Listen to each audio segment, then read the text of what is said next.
Hai semuanya, apa kabar? Nah, kali ini kita punya topik yang mungkin sudah pernah terlintas di benak kalian, tapi jarang benar-benar dibahas. Kalian pasti tahu, kan? Generasi anak-anak kita sekarang yang disebut Gen Alpha. Ini generasi yang lahir di tengah-tengah teknologi yang serba canggih dan berkembang pesat. Mereka tumbuh dengan smartphone di tangan dan internet di ujung jari, tetapi di balik semua kemudahan ini, ada pertanyaan besar yang seringkali terabaikan. Apakah mereka benar-benar generasi yang paling siap menghadapi tantangan masa depan? Atau justru sebaliknya, generasi yang paling rapuh sepanjang sejarah? Di video kali ini, kita akan menggali pertanyaan ini lebih dalam.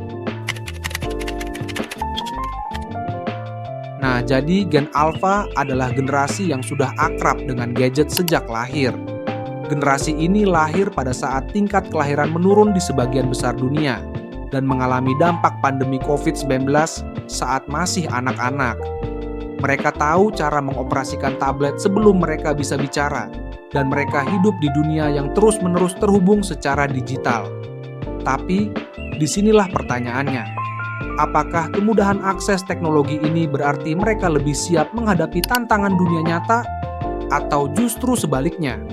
Apakah ketergantungan mereka pada teknologi membuat mereka kurang tahan banting ketika harus menghadapi masalah kehidupan nyata yang tidak bisa diselesaikan dengan hanya menggeser layar? Di bab ini, kita akan mengupas bagaimana teknologi yang awalnya kita anggap sebagai keuntungan bisa menjadi ancaman terhadap ketahanan mental mereka.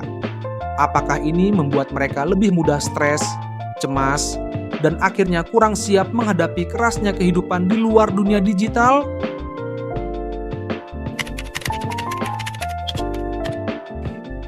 Dengan semakin banyaknya waktu yang dihabiskan di depan layar, ada pertanyaan besar tentang bagaimana hal ini mempengaruhi keterampilan sosial generasi Alpha. Apakah mereka masih memiliki kemampuan untuk berkomunikasi dengan baik dalam kehidupan nyata? Atau apakah mereka lebih nyaman berinteraksi melalui pesan teks dan media sosial? Teknologi dan media sosial telah mengubah cara kita berkomunikasi, mempermudah untuk tetap terhubung dengan orang lain meski secara virtual. Namun, perubahan ini juga membawa dampak signifikan terhadap keterampilan sosial. Misalnya, kemampuan untuk membaca bahasa tubuh, ekspresi wajah, dan nuansa nada suara, semua ini menjadi kurang diperhatikan dalam komunikasi digital, yang dapat memengaruhi kedalaman dan keaslian hubungan interpersonal. Generasi Alpha yang tumbuh dengan akses langsung ke teknologi dan media sosial mungkin lebih terbiasa dengan cara berkomunikasi yang lebih cepat dan langsung. Mereka dapat lebih nyaman dengan pesan singkat dan emoji daripada dengan percakapan tatap muka yang penuh nuansa. Ini bisa membuat mereka terampil dalam komunikasi digital, tetapi mungkin kurang berlatih dalam keterampilan sosial yang diperlukan dalam interaksi langsung. Dalam beberapa kasus, kebiasaan ini bisa menciptakan individu yang lebih individualis dan merasa terisolasi secara sosial. Berikutnya, kita masuk ke peran orang tua dalam membesarkan Gen Alpha. Kita tahu bahwa orang tua zaman sekarang cenderung sangat protektif, mengawasi setiap langkah anak mereka melalui berbagai alat digital, dari baby monitor hingga aplikasi pelacak. Tapi, apakah semua perlindungan ekstra ini benar-benar membantu mereka tumbuh menjadi individu yang kuat dan mandiri, atau justru membuat mereka terlalu terlindungi dan manja? Di bab ini, kita akan membahas bagaimana gaya parenting yang super protektif ini bisa berdampak pada kesiapan mereka untuk menghadapi dunia nyata. Apakah perlindungan ini memberi mereka rasa aman, atau malah menciptakan ketergantungan yang akhirnya membuat mereka kurang siap menghadapi tantangan hidup yang sebenarnya?